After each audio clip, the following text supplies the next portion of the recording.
Yeah. And this is why I actually think enterprise is probably more of a better spot for this, as opposed to folks who actually have more to lose if things fail. They have a reputation that will be impacted if there are downward consequences. Yes. Like the folks that are in there doing things right now, I feel like they have no care about their reputation. Mm-hmm. Right. There are no consequences for But they them. got to care about cost of life. To a certain extent. Do Not, they? no. Look, cost of life to themselves. If you lose that contract or anything, your salary is gone in a startup format, Yeah. Yeah. and so now you're unemployed. Yeah. Versus like and for the enterprise example, you could lose that one, but you have seven others that is keep you afloat. And then two, not to mention, if you have relationships, now you're talking about potential buyout or help and everything from the government that can kind of help you restructure. Maybe the better way to clarify it is like you have to go through some process of Validation. vetting and Yeah. validation that who you are. You cannot just be, hey, I brought in a couple of 19 to 20-year olds Mm-hmm. to do a bunch of things because they're super smart people, and we're just gonna scorch earth things. Yep. You have to have something that like is proven and some validation. Now, running one of the most successful, was it autonomous car companies in the world that's good validation, right? Yeah. Running Successful startups. Yeah, successful startups. That's definitely a good validation point. But like, I cringe when I think about everyone, all the different startups I interact with, Mm-hmm. having their hand in there and just Hand out. hand really. out. Yeah. So So because that's what I think about it. When I Yeah. look at this initiative, I think of it as a complete smoke and mirror money transfer because when Yeah. it's the language that they're using. Mm. Now, what I mean is we're going to run this like a startup, right? So we have this $500 billion initiative. That means that we have maybe companies, friends and family lined up that are going to start companies that we're going to contract to initiate do this AI within these companies. Do I have the trust in them? Or I'm sorry, not within these companies, within the government. Mm. So I- AI automation within the government. These are going to be contracts awarded to individuals, Yeah. and they're going to be people who are, because we know the way that this administration works, are going to be loyal to Broham. Actually, you had to like do some bidding or something like that for things related to the government. Yeah, right? I've done stuff government goes up. contracting and stuff Yeah. like that. I won a bid with the city of Miami. Yep. And further with that, Yeah. So I don't trust. No, it's a little bit more. Mhm. I don't trust that it's going to make things guaranteed more efficient Mhm. Yeah. because the application of AI, we've had really our elections corrupted by a foreign entity due to That's been over before reliance AI. on AI. We just had a CEO capaled by the other Mario brother because of AI, Mhm. right? Mm-hmm. Hey, what have we learned? Are Yeah, we the going to Mario keep Brothers. letting these bozos Yeah. come in here and say AI is going, we're going to insert AI here and it's going to make things better? Because the cost, you mentioned before, the cost of their life. Yeah, the cost of their life, it could be, Yeah. because if you mess around with people's ability, people's social security, their ability to really That's get actually the kind of their needs there's- in life. Hold on. Yeah, it's definitely a risk. There's There- definitely a risk in here it's a for the risk. folks that hold on. are You know? in the startup Hold on. world. All right. So watch this. Yeah. I've worked at. I'm pretty sure you've worked at. Mhm. I've experienced. I've contracted with well-known companies and everything who have no fucking clue what they're doing. Oh, Mhm. yeah. Everything. They have no clue what they're doing. Yeah. Everything. And I'm gonna call out one because I still don't like the way they handle some things. Mailchimp. Mm. Everything. Or what into it. Everything. Mhm. They laid off. There was like 12% of the workforce and everything because they Yep. said that they didn't understand how to implement, how to build, AI, infrastructure and solutions and shit like that. And everything. Who the fuck job is that?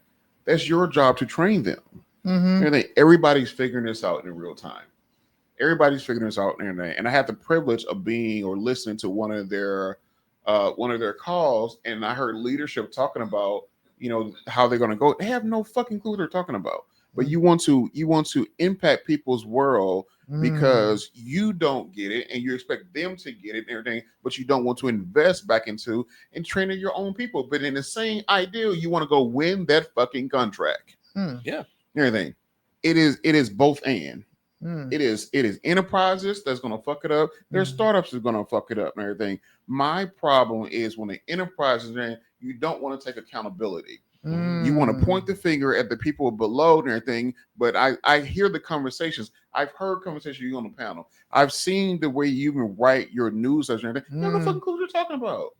Everything, but you want to go impact somebody's life below you and everything and point the finger and everything. That's your responsibility to train them. That is your responsibility. And you don't want to take accountability, and you want to just move on, but you also want to go win that contract and everything and say you can go do X, Y, and Z. You're full of shit.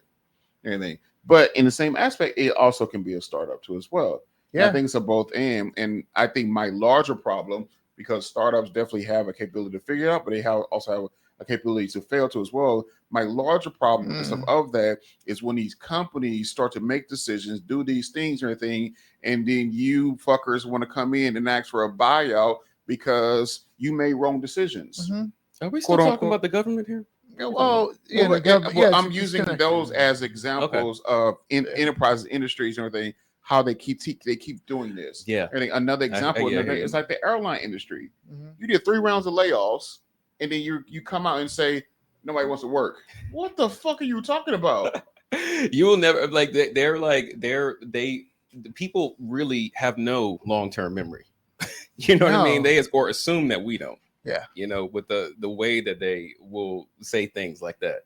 You just said something different completely last year. And it's always, the finger is always pointed at the worker. Always, and every time. It's so heartless. Yeah. It's so heartless. But my issue is we're inserting that now into the bureaucracy of government. Yeah. So we got to go rapid fire and stuff here. We got a few minutes left. Gotcha. Sound AI is introducing the future of voice into AI cars. It says that recent study shows that 77% of drivers are going to be open to using an AI-powered voice capabilities within their automobiles. It said it will have a brand personalities.